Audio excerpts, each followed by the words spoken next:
ED का हाल कुछ ऐसा हो गया है जैसे गांधी जी के 3 बंदर।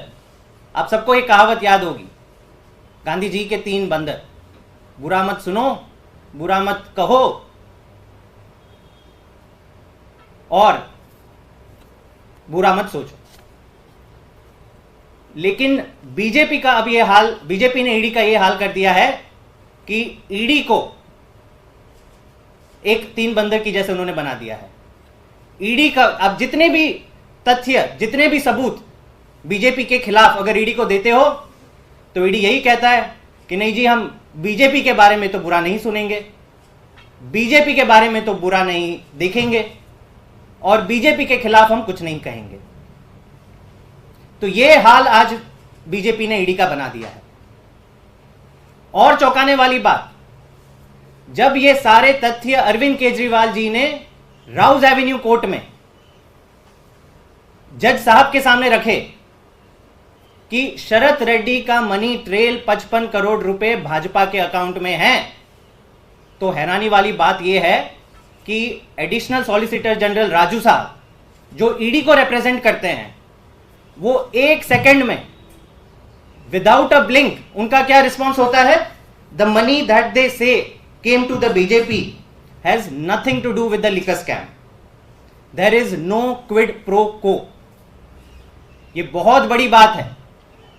ईडी का वकील राजू साहब, इतने बड़े एडिशनल सॉलिसिटर जनरल, जब डिफेंस में अरविंद केजरीवाल जी साफ तथ्य कोर्ट के सामने रखते हैं तो वो सोचते भी नहीं है, पलट जवाब देते हैं। कहते हैं कि बीजेपी को 55 करोड़ रुपए अगर शराब घोटाले के मिले तो इसमें क्या गलत है, इसमें कहां से क्विड प्रो को साबित हो गया। यानी ईडी ने 1 सेकंड के अंदर जांच भी कर ली बीजेपी और शरद चंद्र रेड्डी की और फैसला भी सुना दिया। यह हाल है ईडी का। वहां पे गोवा के चुनाव में जो भी तमाम हमारे वेंडर्स थे, लीडर्स थे, उनसे हिसाब किताब पूछ रही है कि भैया आपने 100 कुर्सियां लगाई तो 100 कुर्सी का खर्चा कैसे ही उठाया आपने 2 पोस्टर लगा दिए तो 2 पोस्टर का खर्चा आपने कहां से निकाला। ऐसे सवाल जवाब किए जा रहे हैं 2 साल पहले पुराने के चुनाव के।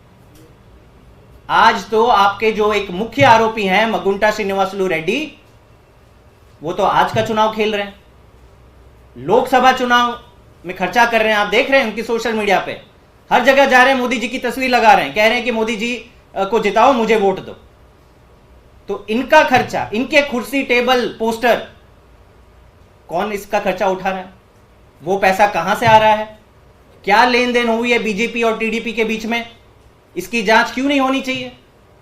ये तो एस्टैब्लिश फैक्ट है कि भाजपा के कहने पर जिस मगुंटा श्रीनिवासलू रेड्डी ने बयान दिया केजरीवाल जी के खिलाफ और केजरीवाल जी को उस बयान के आधार पर जेल में गिरफ्तार करके बंद किया गया, उसको भाजपा ने इनाम दे दिया, एक टिकट दे दिया। तो ये लेन देन तो इन्वेस्टिगेट होनी चाहिए। हमसे जुड़े रहने के लिए हमारे YouTube चैनल को सब्सक्राइब करें और नई वीडियो की नोटिफिकेशन के लिए बेल आइकॉन को दबाएं।